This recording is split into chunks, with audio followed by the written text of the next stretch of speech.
আপনি তো আসিয়ার বোন, আপনি তো যেদিন ধর্ষণ হয়েছে আপনি তো এখানে ছিলেন না? যেদিন ধর্ষণ হয়েছে সেদিন নিয়ে আপনি কিছু কথা বলছেন টেলিভিশনের সামনে, আমরা দেখেছি, সারা বাংলাদেশের লোক দেখছে। তো আপনি বলছেন, একবার বলতেছেন যে আমি ওয়াশরুমে গেছিলাম এই সুযোগে ধর্ষণ হয়েছে, আপনি আরেকবার বলতেছেন যে রুম থেকে বের করে নিয়ে ধর্ষণ করছে, আপনি আরেকবার বলতেছেন যে ধর্ষণের সময় আমি ঘুমোইছিলাম, আমি কিছু ঠিক পাইনি। আসলে কোনটা সঠিক? আমি তো ওইটাই বলি না, আমি বলছি যে আমি ঘুমোইছিলাম, ও যখন বাথরুমে উঠছি সেই সময় দেখি যে ওইখানে পড়ে রয়েছে, এইটাই বলছি।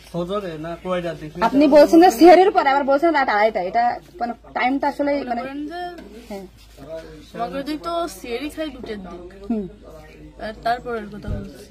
আচ্ছা, আপনি একটু মানে প্রথম থেকে মানে রাত থেকে কি ঘটনা ঘটছে একটু আমাদেরকে বলেন তো। সর্বপ্রথম রাত থেকে সব ঠিক ছিল, ঘুমাই গেছিলাম 8টার দিকে ঘুমাইছি, আমি আমার জামাই আর আমার বোন, আমার বোন হচ্ছে আমার পাশে ঘুমাইছিল। তা আমি জানতাম না যে ওর সাথে ওরম হবে না।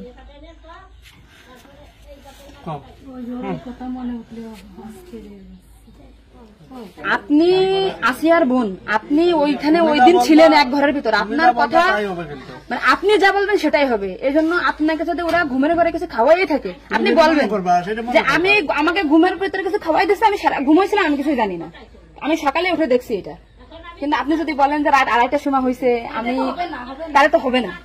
আপনার কথা শোনার জন্য বাংলাদেশের লক্ষ লক্ষ মানুষ অপেক্ষায় আছে যে আপনি আসলে যেখানে ছিলেন, আপনি যেহেতু বোন, আপনার বাড়ি যে হয়েছে ধর্ষণটা, সেহেতু আপনি তো মানে জায়গায় ঘরে ছিলেন, আপনি যা বলবেন সেটাই হবে। কিন্তু আপনি যদি এরকম ভুল ভাল কথা বলেন তাহলে আলাদা বক্তব্য দিতে, আমাদের এখানে যা দিচ্ছে না টোটালি কিন্তু আপনি তো কি মাগুরা নিউজে আছেন না? আমি আছি মাগুরা নিউজে, আমি দৈনিক ঘরে ডেকে আছি। কাদের সাথে মিল না রাখে আসলে আপনার আপন বোন, বিষয়টা সেইভাবেই আসলে বলতে হবে। আর এখানে যে আপনি আপনার স্বামীরে বাঁচাই দিলেন বা আপনার শ্বশুরে বাঁচাই দিলেন এরকম না, কিন্তু এতটা সহজ হবে না। কিন্তু বরঞ্চ আপনার এই আপনি যদি তাল্টে পাল্টে কথা বলেন, বিবাদ কিন্তু আপনার নিকটেই, বিবাদ কিন্তু আপনার। আপনি এটা ঘুরে বেড়াচ্ছেন, এটা ঘুরে বেড়াইতে পারবেন না, আপনিও কিন্তু ওদের সাথেই যুক্ত হইতে হবে আপনার। তার মানে উনি একবার বলতেছে কি জানেন, আমি টয়লেটে গেছিলাম তখন ধর্ষণ হয়েছে, একবার বলতেছে আমি আমরা বিভ্রান্তিতে আসছি, বারে বারে আপনাদের কাছে আসতেছি শুধু এই একটা কারণে। কিন্তু মানে আপনাকে যদি কিছু খাওয়াই থাকে আপনি বলেন যে আমার খাওয়াইছে, আমি কিছুই জানি না, সকালে উঠে দেখেছি আমি এই অবস্থা। কিন্তু আপনি যদি টাইম উল্টো পাল্টা বলেন তখন তো মনে করেন আমাদের বাংলাদেশের লোকেরা তো, আপনি সকালে আপনার ঘুম ভাঙছিল কয়টায়, মানে যখন আপনি দেখছেন আপনার বোন তখন কোথায় ছিল?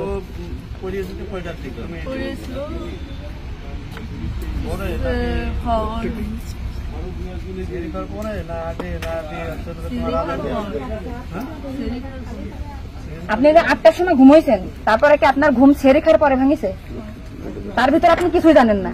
আপনি এটা সুন্দর করে এখন যখন বললেন, কিন্তু মাঝে যে কথাগুলো বলেছেন এগুলো তো আসলে আপনি রিল্যাক্স হন, আপনি রিল্যাক্সে বলেন। এই আপনার ভাই, এগুলো আপনার ভাই, আমরা আপনার বোন, আসি আমার বোন, আসি আমাদের বোন, আমি নিজের এখন আসি। আপনি যদি এই কথা উল্টো পাল্টা বলেন, আমরা বাংলাদেশের লোক তো ডিপ্রেশনে চলে যাচ্ছে আপনার কথাই। রাত্রে আপনার ঘুমের ওষুধ খাওয়াই দিছে, এই খাওয়াইছে আপনার কে মনে হয়, কে খাওয়াইছে আপনার ঘুমের ওষুধ? আপনার শ্বশুর না আপনার স্বামী না আপনার শাশুড়ি? খাওয়ার সময় তো আমি আর আমার শাশুড়ি ছিলাম। আচ্ছা, আপনার কি মনে হয়, আপনার যেহেতু আপনি ওই বাড়িতে আপনার সংসার করছেন, আপনার মনে হয় কে খাওয়াইছে আপনাকে, মানে আপনার শাশুড়ি না আপনার শ্বশুর হতে পারে? আমার শাশুড়ি, শ্বশুর তো খাওয়ার সময় থাকে না, আমার শাশুড়ি তো থাকে। তাহলে আপনার কি মনে হচ্ছে আপনার এই ঘুমের ওষুধ আপনার শাশুড়ি খাওয়াইছে? কিন্তু আপনার শাশুড়ি যদি খাওয়াই থাকে তাহলে ধর্ষণটা আপনার শ্বশুর কিভাবে করলো? মানে ওনারা তো সবই জানে। তা আপনি কি এটা কখনো কি মেডিসিন আগে বলছেন যে তাই তো আপনার শাশুড়ির 3 দিন বাইরে থাকার কথা না, সবার আগে তো উনি অ্যারেস্টের কথা? আপনি কি এটা আমাদেরকে জানাইছেন, সোশ্যাল মিডিয়াতে জানাইছেন? শোনা এই যে আজকে আমরা হয়তো জানতে পারলাম যে আপনার ঘুমের বড়ি যে খাওয়াইছে বা ওষুধ খাওয়াইছে এটা আপনার শাশুড়ি খাওয়াইছে, তাই তো এদের পরিকল্পিত না, মানে পরিকল্পিত ছিল ওদের আগে থেকে। আপনার কি মনে হয়? মানে ওই যে আমার সাথে আর কথা ছিল, কিন্তু আমার সাথে পাইনি, মানে আপনার শ্বশুরের বা আপনার শাশুড়ির আপনার সাথে কোনো কিছু রাগারাগি বা কোনো কিছু আছে নাকি, বা কোনো টাকা পয়সা চাইছিল দেননি, এরকম একটা ক্ষোভ বা রাগ এরকম কিছু আছে নাকি যে আপনার সাথে আমাদের কাজ করতে? আসিয়া আপনাকে কি বলছিল যখন আপনি তখন আসিয়া আপনাকে কি বলে গেছে? গাড়িতে আর ভাইয়া আছে দরজা খুলে দিচ্ছে, আমি বলছি আমি তো ঘরের ভিতর ছিলাম, তাহলে আমি কিছু টের পেলাম না কেন? বলছে কি আমার হচ্ছে ঘরের বাইরে গেছে। এরপর থেকে তো আসিয়ার জ্ঞান না মানে ওইটুকু সময় ও অস্থির হয়ে যাচ্ছিল, আর আপু আসছে বাইরে, আপনার বাসা মনে হয় বাইরে। আমার বাসা যশোরে, আমি যশোর থেকে আসছি। আমি শুধু ওনার একটা ভিডিও দেখে আসছি যে উনি উল্টো পাল্টা কথা বলতেছে, এই সঠিক জানা না। সঠিক কথাটা বলেন বলেন। আমরা ঘুমাইছিলাম, 8টার পর পরে আমি ঘুমাই গেছিলাম, আর বোনও আমার সাথে ঘুমাই গেছিল। তারপর এর মধ্যে কিছু ঠিক পাইনি, কিন্তু দৈনিকে সেরি খাওয়ার জন্য সবাই ডাক দেয়, কিন্তু সেদিন সেরি খাওয়ার জন্য কেউ ডাক দিছিল না। একদম সেরির পর উঠছি, সকাল হবে সেই সময় উঠে দেখি ও মেঝেতে পড়ে রয়েছে, দরজা খোলা ছিল। তা আমি ওটা বাথরুম থেকে দরজা আটাইয়ে ওটা উঠেছি, উঠে বিছানার পরে রাখছি, মানে জ্ঞান হারাইছিল না ঘুমাই পড়ছিল জানি না, কিন্তু নাড়াচাড়া লাগার কারণে উঠে গেছিল। উঠে করছে আপা আমার অনেক কষ্ট হচ্ছে আর জ্বালা পোড়া করতেছে। আমি ভাবছি খোলার পরে পড়ে রয়েছে, এর জন্য ওরকম হয়েছে। তারপরে ও ঘুমাইছিলাম না কি জানি না, আমি কিছু চুপ করে ঘুমাই পর। তারপরে আমি ঘুমাই গেছিলাম, সকালে ভোরে 6টার দিকে ও করছে কাঁদতেছিল আর বেগে বেগে নিঃশ্বাস নিচ্ছিল। তারপরে আমি করছি কি কি হয়েছে তোর, ওরকম কাঁদতেছিল রাত্রেও, আবার মনোরম করতেছি, সাতটাও করে আদর যাচ্ছে। ও তারপরে করছে মানে টাওয়ারে আমার সাথে এরকম করছে, আর হচ্ছে ভাইয়া দরজা খুলে দিছিল। তো আমি করছি আমার এই ঘরের ভিতরে এরকম হলো, আমি তো কিছু টের পেলাম না, তো করছে আমার ঘরের বাইরে। আপনাকে একটা ছোট প্রশ্ন করি, কিন্তু আপনি এর আগে টেলিভিশন থেকে আপনার ইন্টারভিউ নিয়েছে, আপনি বলছেন যে রাত 8-এর দিক হয়েছে আনুমানিক, তারপরে এই হয়েছে, আপনি মানে এই মাঝের এই কথাগুলো তো আপনি জানেন না। সুন্দর, এখন আপনার কথা ভালো লাগছে, আপনাকে থ্যাংক ইউ।